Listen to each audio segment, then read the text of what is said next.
Singapore is no stranger to Filipino cuisine, its flavors spreading across the city as well as around the world thanks to a vibrant Filipino community.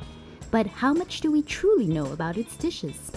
We're here at Hayop, a new fine casual Filipino restaurant at Amoy Street that is a spin-off of the popular Philippines eatery Manam, to meet founder Abba Napa and get a deeper understanding of Filipino food.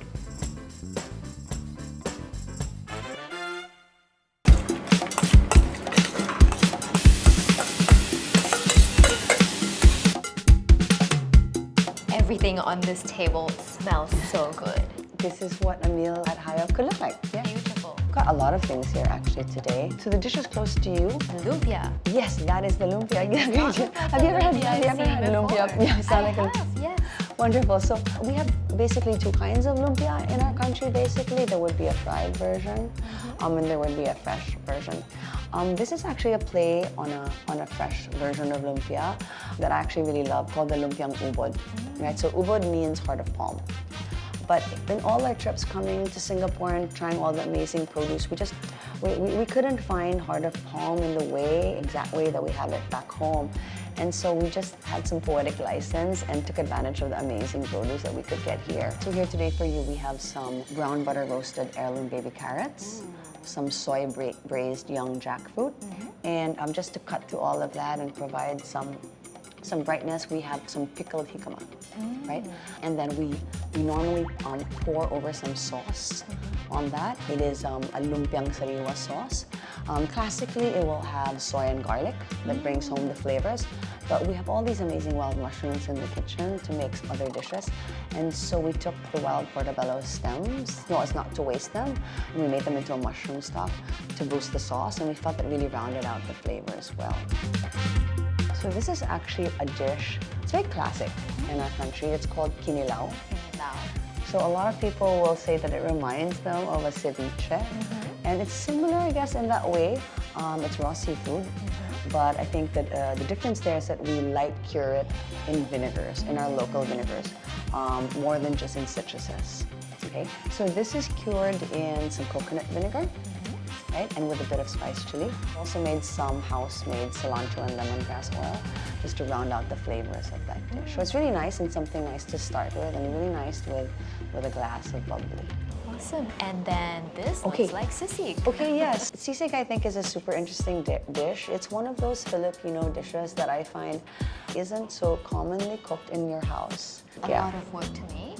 I think it is quite laborious. Sisig is made from pork, cheek, and jowl, right?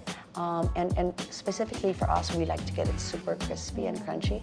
So we're a little bit obsessive. So we cut that up into 10 mm cubes. There's somebody and they have to in be the kitchen specifically measuring.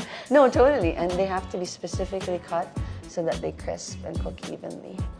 Right next to it is, I think, a dish that maybe a lot of people will recognize from Philippine cuisine, which is adobo. So normally adobo in our country, the proteins that we love to use will be pork and chicken. Here we've decided to use some really nice bone-in wagyu. Adobo is always a play on the ratio of soy sauce and vinegar. So here at Hayop and Manam, we're kind of team vinegar. So there's always a bit more vinegar. This one also has the unconventional touch of some red wine. My dad loves to cook, and I don't know where he got it. I'd like to say we ran out of vinegar one day in the house, and he just splashed some wine into that. And so we decided we'd put that on the menu, since we put a lot of our household recipes in the menu. So this has a touch of that. And this dish pays homage to Eliza's mom. This is the wagyu and watermelon sinigang. One day, she just found her mom putting some watermelon inside the sinigang. So sinigang is a very traditional soup in our country. And normally, again, it is usually made with pork or seafood. Here again, we've used some bone and short rib. We sour the soup with tamarind. That's what gives it that flavor. And Eliza's mom just added the watermelon to just add a touch of sweetness to it. And we think that goes very well with the beef.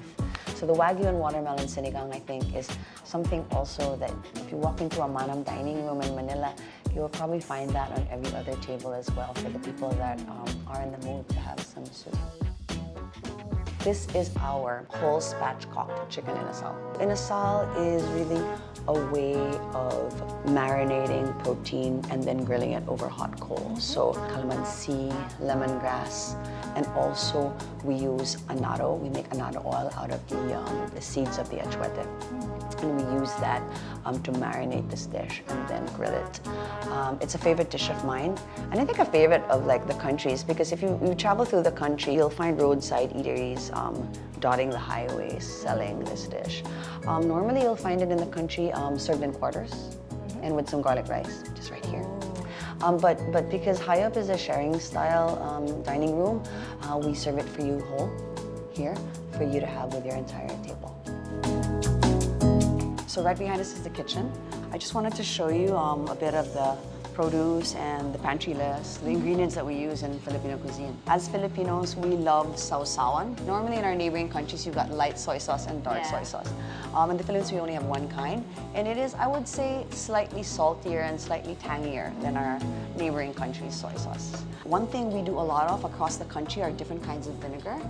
So we have vinegar made from sugarcane, and then we've got some onions in there because that's how we serve it at our restaurant in Manila, Manam. And then we've got vinegar made out of coconut sap. Wow. And then we've got a fish sauce, which is, I would say, brinier and a little bit funkier. Normally it's made with, we ferment fish. And then, I'm sure a lot of people know, but we are a rice-loving nation. And so a lot of the dishes that we have are really best with rice, right? My favorite carbohydrate. Is it really wonderful? Okay, we have the same favorite carbohydrate. Coconut features predominantly in certain regions of the country. My dad is from Bicol, where coconuts and chilies grow aplenty. So we've got a lot of coconut dishes with chili. And then of course we have our calamansi. I guess it would be our unofficial citrus in the country. We use calamansi for many things. We use it to marinate some of our protein, to make juice. It's very ubiquitous and found in the country. And then of course, we work with onions and garlics to start building flavor, and those would be the two ingredients that will be found in every Filipino household. Oh, and then we've got what we call the asin tibuok. So these are one of the rare artisanal salts that you'll find in the country.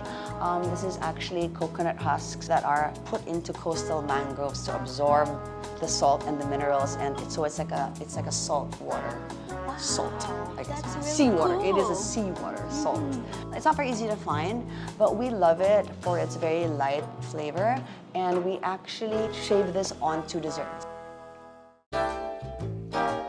How would you like people to feel when they come to this restaurant? I guess all we want for people who walk into the dining rooms, especially the Filipinos who live here, is hopefully they walk in and they get a taste of home, you know, and they get to quench that craving for nostalgia that they have and be able to introduce their Singaporean friends to our cuisine and the diversity of our cuisine. That would be like truly, I guess, pun intended, Hayop to do that, right? And then also like for the adventurous eaters, right? You know, Eliza, John, and myself, we're adventurous eaters. We love discovering new cuisines, and I guess for any adventurous eater who would want to discover our cuisine a bit more, or maybe even rediscover it, we hope that when they walk through the doors, they find something that maybe that they can resonate with or appreciate. And for everybody just walking out, we just hope that they feel like it was worth their time to come and spend a meal with us, and that hopefully maybe they'd want to do it again. And if we're able to accomplish that, that would be everything. To Abba's dad and Eliza's mom. Yes. Cheers. Thanks for coming. Thank you for having me. We appreciate it. Anytime. I could eat like 10 of these. Wonderful. We can have a few more banged out by the chef if you're still hungry after all of this.